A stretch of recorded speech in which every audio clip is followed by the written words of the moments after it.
are back, ready to lift the veil on the 2023 AMSOIL Championship Snowcross season.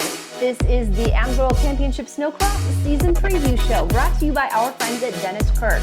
Well, joining me for this special event is my friend Bobby Wheritt, our race director. Bobby, we're about to enter our landmark 15th year anniversary season. Are you ready? I am. I'm very ready. It's hard to believe that the season's already here, but I'm looking forward to it. I'm getting excited. Off-season always goes fast. Bobby, what are some of the storylines you are going to be keeping an eye on here as we go into the opening rounds? You know, it's always the start of the season. You always wonder about the team changes, the riders bumping up classes, the significant changes, adds, or potentially removes of certain riders. See where their talent levels lie. You know, those that jump from pro light to pro, that's a big step. See where they can, pan out in the field. But again, it's just some new tracks, some new riders, some new teams. It'll be fun to see how it all works out. And in 2022, there was so much parity in all of our pro classes. It really could be anyone's game, but so many changes this year, specifically in pro light and the sport classes. And we'll dive more into that. But one thing I'm most looking forward to, look at all of the major teams supporting pro women's racers. I don't remember the last time that we have seen that much support for women's racers. So it's going to be a great season. So we're going to dive into things. Let's first take a look at our schedule. So we're kicking things off with a 3-day weekend at the All-Finish Concrete Snowcross National presented by Coast Materials, West Fargo, North Dakota. That's going down December 16th through 18th. This is a big one this year, Bobby. We've never started in Fargo. Plus, we have AMSOIL Dominator back to its original format and $30,000 in bonus money on the line. In your opinion, with all those things considered, starting in December as well, how big of a deal is this one going to be? I think it's going to be huge, to be honest. Most importantly, it's the first race of the year, right? So these riders aren't locked into their championship points. They're not locked into their battle, so to speak. I'm excited to see it. Typically, they go for 10 grand. We're going to triple that, go for 30 grand. So it should be great. That's the opening night, and I think everyone's going to be coming in with a lot of speed and ready to go. You said it best, and from there we go to a longtime staple on the tour, the Pertec Snowcross National presented by Quick Trip at Canterbury Park in Shakopee, Minnesota. And from there, we head to the Wild Wild West, West River, South Dakota. That's the Days of 76 rodeo grounds in Deadwood, South Dakota, your U.S. Air Force Snowcross National, followed by our second U.S. Air Force Snowcross National, brought to you by Kirk at the Seneca Allegheny Resort and Casino, our easternmost stop of the tour in Salamanca, New York. So from there, Bobby, where are we going? We're going to go to Huset's Speedway. And I'm actually excited for this one. I'm from a dirt track racing background. I've never been to the Speedway, heard amazing things about it. So to host one of our snowcross races there is going to be phenomenal. That's going to be March 3rd and 4th. The following weekend, we'll go to ERX. I know we've been to ERX before. I personally love the place. I don't know about you, but it's going to be a fun event there. We have the Friday night, Saturday night show there. I know that's going to be fun. I always like that Friday night race. Mixes it up a little bit. So I'm excited to go to ERX. From there, we're going to go to Cannonsburg. That's near Grand Rapids. That's March 24th and 25th. And then we will wrap up the season at the Tyson Snowcross National in Dubuque, Iowa, April 1st and 2nd. An action-packed schedule. And let's go back to ERX for a second. One of my favorite stops on the tour. A place feels like home to me. We're going to test something new this year with a Triple Crown format for the pro class. Where did that decision come from, and what can you tell us about it? You know, it's a lot of, I know our president, Carl Shabitsky, loves the supercross, motocross style racing, and he follows their format, and he's always up for change, and change for the better.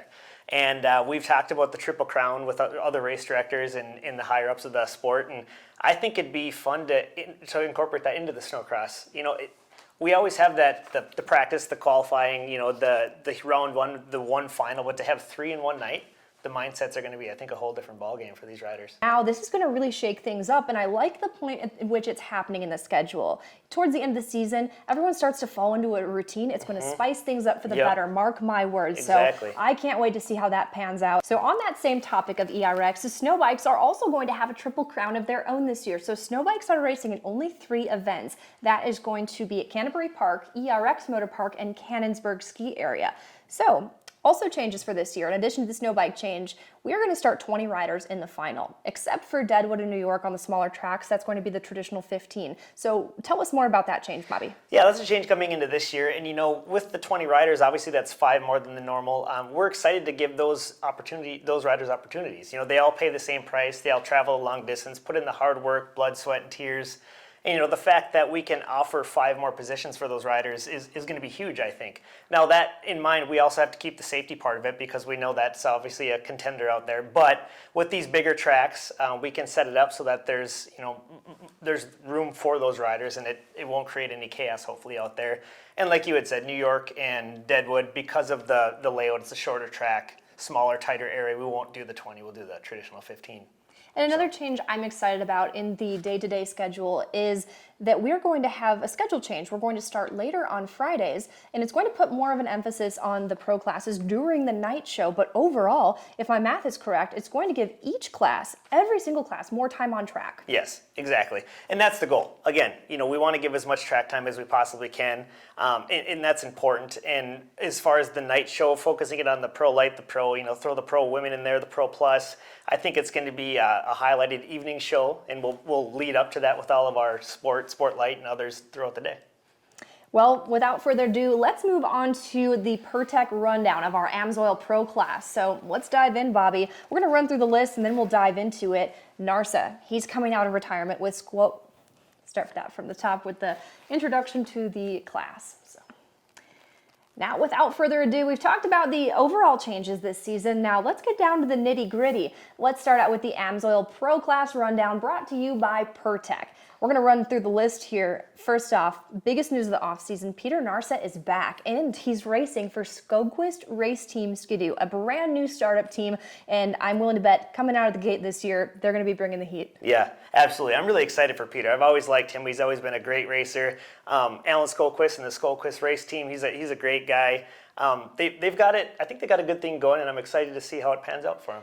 And he's going to be working with Levi Ensrud, who he was working with him over at Hench's Racing Polaris. So Levi Ensrud also been acquired by Skogquist, and we have Christopher Takis, also from Hench's. He's been working with Levi last season. So those two already have an established team dynamic. So this is going to be a great team. You can read all about that new startup team on our website at snowcross.com. And Aki, he's back full time. When we had seen him last year, this made me so excited. He was with Bel Air Racing Skidoo. He looked good out there. He did. He looked really good. He's always good. He's a strong guy. He's got good talent. He's got good speed. So it's fun to see. And he's a taller rider. And I like watching those taller riders and the techniques they use to move that snowmobile around. So it'll be fun to see. Absolutely, and he is going to be with Green Mountain Racing and a few other newcomers. RJ Roy, I don't want to call him a newcomer because he used to race full-time with us. Last time we had seen him a few seasons back, he was racing Pro Light for Judnick Motorsports, and now he's making his pro debut. I know he's been busy racing up with our Canadian affiliate, CSRA. So RJ Roy coming back, and Jesse West, another pro rookie. Yep, yeah, that's going to be fun. Like you said, RJ Roy, he's been around. We've seen him at our series coming in from the CSRA, but I'm excited for him. It's a good step. It's a big step, but I think he'll prove himself. He'll do well. And of course, the 2022 champion, Elias Ischel. Hard to deny the guy. So if he can continue that momentum, I think it's safe to say that he is on track, if he hasn't already, established himself as one of the sport's greats. I would agree. And can he be beat is the question. He's one of a kind, and I'm excited to see him again this year and see what he can do. That is the question. Can he be beat? So he is undoubtedly going to be tough to beat, but when you are on the world stage and you're racing the best of the best, it's truly anyone's game. Yes. So again, so much parity in this class. And last year, Francis Pelletier, 4 wins. We also had, look at all these winners from last year: Ischel, Francis, Hunter, Dan Benham, and Emil Haar. So that leads us to the dark horses. Bobby, who are your picks for this year's dark horse of the pro class? Pro class, I'm going to go Travis Kern. Travis Kern last year, he had some, unfortunate circumstances. Maybe luck wasn't on his side, but I know he's got the speed. I know he's got the talent. And I think it's going to be his year. He's got the team, he's got the backing, he's got the knowledge in the trailer. So Travis Kern will be my pick. And not just the knowledge in the trailer, but the energy at that trailer. Yes, There's such a good group behind him at Coutu Motorsports Polaris. So Kern, I'm going to echo that sentiment. Okay. And I have another one. This was a really hard pick for me to choose one, so I'm going with 2. I'm going with Travis Kern as well as Jacob Björk. Okay. Now, Jacob Björk, he's proven himself as a winner in the pro class on Arctic Cat. He has admitted, and he will tell you more about this season, that 2022 was not his year mentally. He said he had all the pieces to put things together to get those wins, get back on the podium. It was tough for him, but I've had great conversations with him, and I'm confident that he's going to turn it around. So Jacob Björk, also my dark horse this year.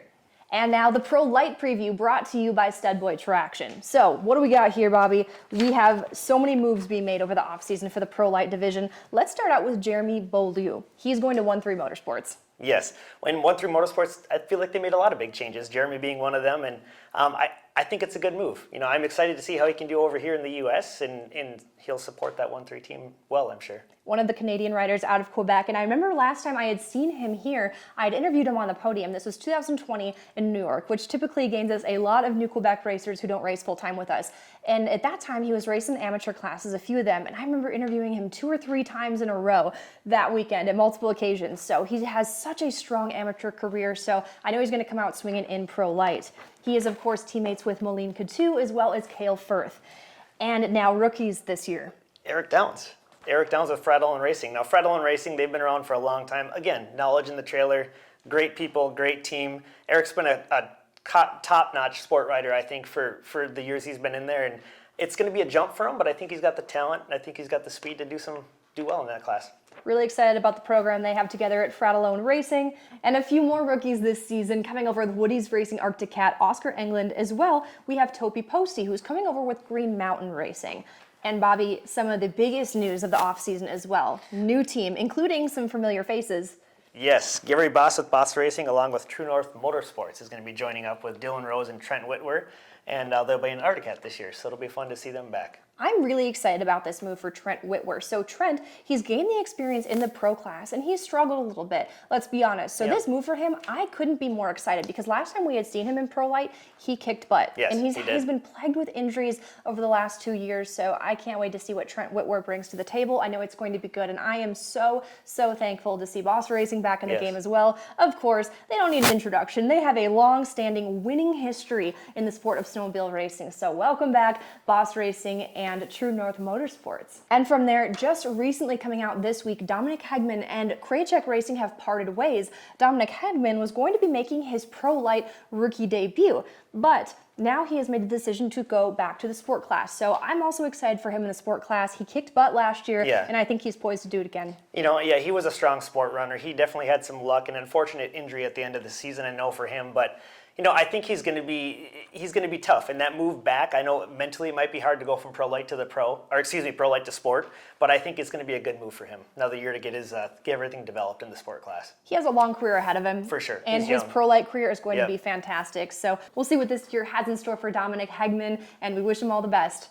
And of course, we gotta mention the 2022 champ. He's part of Team of the Year and backed by Mechanic of the Year. He's undeniable. Jordan LaBelle, but look at all these winners in the Pro Light class last year.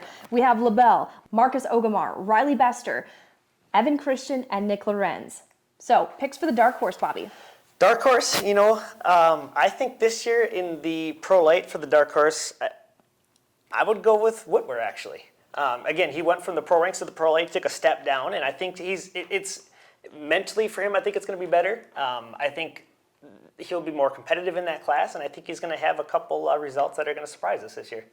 I would echo that. Trent Whitwer, again, I can't say enough about the guy. I can't wait to see what he's going to do, not only back on an Arctic Cat as well. He's really shown there throughout his career, but to be backed by this great team, and hopefully he's back to full health and injury-free, which it appears he is. So it's going to be a great Pro Light season. Yeah, it is. Hopefully he's healthy. And like you said, he battled some injuries too in the pro class, so it'll be fun, I think, for him to jump into the Pro Lights, and hopefully he can get some wins.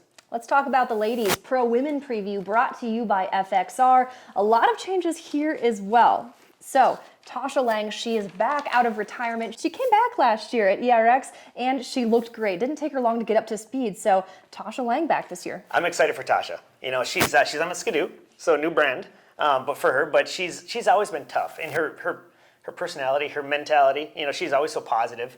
I think that's going to turn around. She's got some nice equipment behind her. She's got a team with some knowledge, so it'll be a fun year for her, I think. She's going to be working with Jessie Heisey and the West Coast Custom Skidoo team. So changing brands. She's been a long-time Polaris rider, making the jump to Skidoo. But Tasha Lang, like you said, I can't say enough about her character. I know she's going to podium, and I know she's going to be a contender for those winners as well. So Absolutely. Tasha Lang back. Nayli LaBelle voted 2022's most improved. She was picked up by Warner Racing alongside her two brothers.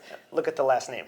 right? Yeah. The LaBelle. I mean, the family, not only is it a great family, but amazing talent. You know, right from Jordan on down to his sisters and brothers. And I think she's up and coming. I know she's very young, but she has got talent, and she definitely has the people around her to show her what she needs to do to win. And this seems like a natural move because when they're testing up at the LaBelle compound in northern Quebec, she is not only training with her brothers, Jordan and Zealand, but also Francis Potier. Yes, so to have exactly. that leadership officially, to be within the team, that's huge for all of them. And I'm sure their dad, Janitin, who has been instrumental in their career, is going to be still very much involved with the team. So Warner Racing, of course, powerhouse program last year. And Inanna Hauger is making a jump to Fratellone Racing. So Inanna Hauger, a proven winner last year, had a couple of career wins, her first career wins, by the way. So what do you think Inanna Hauger is going to bring to the table this year? I think she's going to bring a lot, to be honest. She's still in her Polaris. She always looks comfortable in her Polaris. She's with Fratellone. I said it before, but great team, great knowledge, great support. So I think she's going to come out swinging. I really do. She's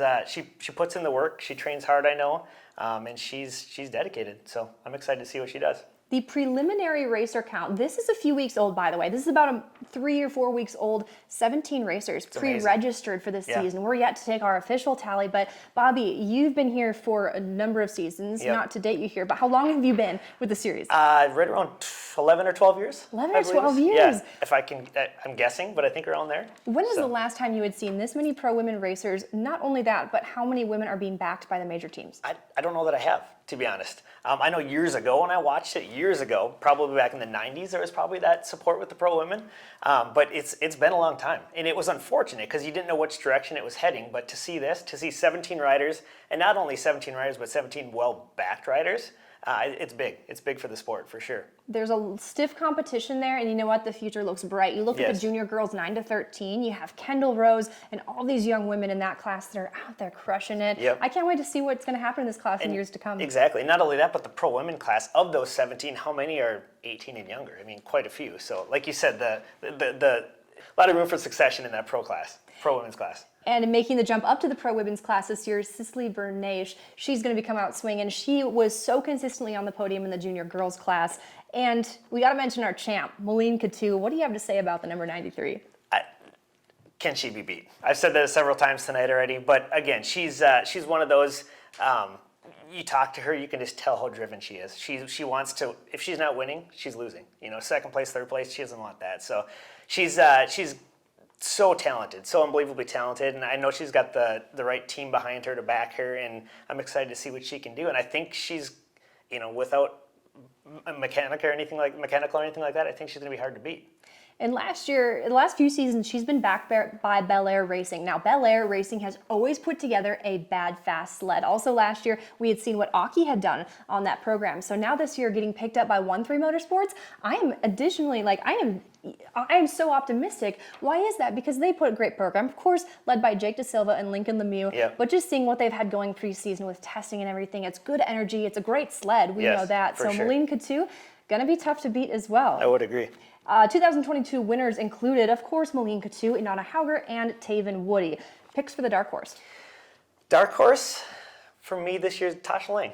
We're going to see Tasha Lang do well. She's going to podium, if not get a win out there, and I'm excited for her. Yeah, and I think the question mark there is, after taking some time off, not racing all of last season, can she be up to speed? But as far as I'm concerned, she's already proved that she can be with only a few races back at the end of last year's tour. So Tasha Lang, great pick. I'm going with Ava McCurdy. Well, she has not been racing snowcross for all that long. In fact, if I'm not mistaken, she raced, I believe, 1 season of junior girls and then made the jump to pro. And she has even won a heat race last season. Yeah, so absolutely. She comes from an ice oval snowmobile racing background. She told me she's excited this year because our schedule doesn't overlap with the World Championship Derby, so she's going to be pulling double duty. So Ava McCurdy, I know she's going to step it up this year. Yes, she'll do well, I think. So as we're nearing the end of our season preview here, there's a few more notable things we wanted to mention. Haley? Yes, John Daniels has been inducted to the Hall of Fame. Our boss man, he is the reason why AMSOIL Championship Snowcross has not only grown, but has remained steadfast and healthy for a very long time. So John Daniels inducted into the Hall of Fame along with T-Train Tucker Hibbert. Well-deserved. 2 well-deserved people. John Daniels, you can't say enough good about him. Without him, we wouldn't be supporting this sport that we love. And Tucker Hibbert, what can you say? Well-deserved. He was amazing. So congratulations to those 2 gentlemen, along with all inductees of 2023. Also, Dominator picks. Who are you picking? This year, it's going to be tough, honestly, but I'm going to have to go with Jordan LaBelle, I think. Jordan LaBelle. Jordan LaBelle's going to come through and get it from the pro light ranks. Good choice. Good choice. Of course, proven winner last year. Yep. Changing up the format again. We are going back to head-to-head, the OG format. I'm really excited about this. So the last 2 seasons, we've had pro light winners win the Dominator in the different format. We've had Adam Peterson, 2021, Jordan LaBelle last year, but we're going back to head-to-head. We have not yet seen a pro light racer win in this That's format. true. But you know what? I do believe that Jordan LaBelle can get it done. I'm actually going with his teammate, Francis Pelletier. That's a good choice. He was the hole shot king last year, and he is backed by Steve Houle. He's the hole shot doctor. He has that sled so fine-tuned for it. And let's be honest, not to take away anything from the rest of the race's performance for a rider, but hole shot is so critical. And Francis, 4-time winner last year. Yeah. That's going to make him so tough to beat. So can Skidoo back it up with another Dominator win this year? I seem to think so. So I'm going with Frank.